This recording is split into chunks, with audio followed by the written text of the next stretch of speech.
Assalamualaikum warahmatullahi wabarakatuh. Sahabat Kota Hijau semuanya, jumpa lagi dengan saya di channel ini. Kali ini kita akan membahas tentang kenapa bibit yang kita tebar itu mati. Ya, tadi sudah saya berikan semacam ilustrasi sedikit ya. Ketika ikan gurame yang saya tebar sekitar sepekan lalu kok tiba-tiba mati gitu. Nah, kematian bibit ini macam-macam ya. Ada memang karena bibitnya tidak bagus, bisa membawa penyakit, bisa macam-macam. Apalagi bibit yang saya beli ini, bibit gurame, sebenarnya sudah cukup besar, sebesar korek ya. Tetapi bibit ini didatangkan dari kota lain, bahkan dari provinsi lain. Saya lupa pula menanyakan sudah berapa lama bibit-bibit itu berada di tempat itu, di tempat penampungan itu sebelum dijual. Makin lama makin bagus, tapi kalau dia baru 1 hari dalam perjalanan lalu kita beli, kita tebar di kolam, tentu akan riskan, akan berisiko, walaupun treatmentnya kita baiki, sudah kita buat dengan baik.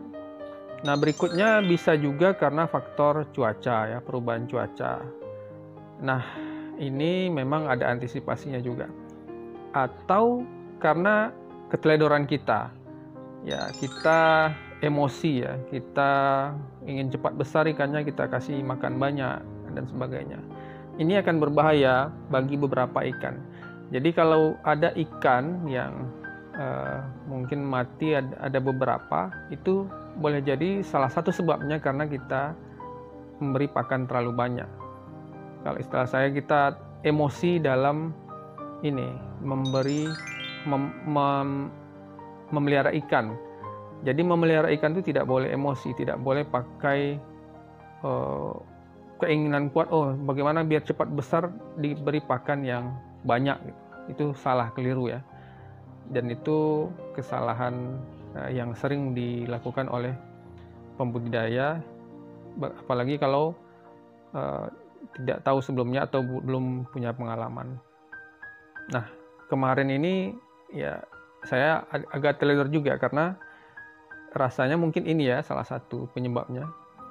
Jadi awal-awalnya ikan ini hanya makan dari pakan alami, ya ini dari pupuk kandang yang diendapkan dan keluar mikroorganisme di sana. Nah, sekarang setelah 3 hari, kemudian dia habis ya, jentik-jentiknya, kemudian mikroorganisme di sana habis. Awal-awalnya saya kasih dengan kutu air, tapi saya merasa tidak cukup, lalu saya kasih pelet. Nah, ini mungkin ya menjadi salah satu pangkal penyebab dari kematian ikan. Apalagi sempat pelet yang saya kasih itu banyak karena saya sempat abai memberikan pelet, lalu memberikan periode berikutnya itu 2 kali lipat. Nah, ini juga kesalahan. Jadi sebaiknya kalau memang kita lupa, ya yang lupa itu aja. Dia tidak akan mati karena kekurangan pakan, tetapi akan mati karena kelebihan pakan. Nah, selain itu yang penting juga dan sering diabaikan oleh para pembudidaya ikan yang dari bibit ini, terutama bagi pemula, adalah pakan ikan yang tidak cocok untuk ikannya. Ya, mungkin ukuran mulutnya ya, pakannya besar lalu ikannya kecil. Pakan yang kecil pun belum tentu cocok bagi ikan yang kecil. Pelet yang kecil ini rata-rata keras gitu ya, dan kalau diberikan dalam jumlah yang banyak, ikan akan makan, dia mulutnya masuk, tapi ususnya tidak kuat untuk mencerna. Jadi itu bisa menjadi penyebab kematian ikan-ikan ini. Ya, memang ikan saya ini tidak banyak yang mati ya. Ada 3 ekor yang kelihatan itu. Mungkin ada juga yang lain, tapi tidak sampai 10, tidak sampai. Antara 5 lah mungkin ya, paling banyak. Itu penyebabnya salah satunya mungkin ini ya. Jadi lupa di bibis namanya. Nah, sekarang kita coba membibis atau membuat pakannya menjadi lembut. Nah, bibis ini bisa dengan air biasa. Lebih baik lagi kalau kita campur dengan sesuatu yang bermanfaat bagi ikan. Nah, salah satunya yang penting ini adalah E4 ya. Ini saya menggunakan E4. Jadi pelletnya sedikit saja ya. Ini karena sudah saya puasakan, karena mati ini saya puasakan 1 hari.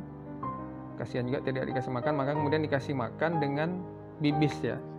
Nah, pellet ini diberi E4, efektif mikroorganisme 4 ya.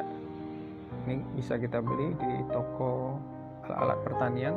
Ini dia ya, setelah dicampur kira-kira 1 menit dia akan ini pellet dicampur dengan E4 ini, maka dia menjadi lembut. Nah, itu akan membuat bibit ikan ini yang kecil-kecil ini akan merasa nyaman ya, perutnya akan nyaman, tidak akan mati karena kekenyangan gitu ya, perutnya bisa pecah. Dan E4 ini juga bagus bagi perut ikan ya, karena di sana ada bakteri baik ya. Memang itu pembiakan bakteri baik dan itu bagus untuk pencernaan ikan.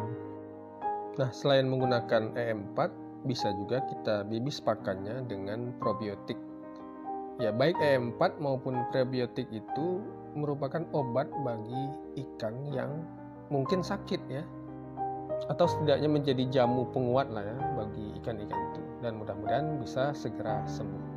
Demikian saja video saya kali ini. Terima kasih atas perhatiannya. Silakan like, share, dan subscribe ya. Assalamualaikum warahmatullahi wabarakatuh.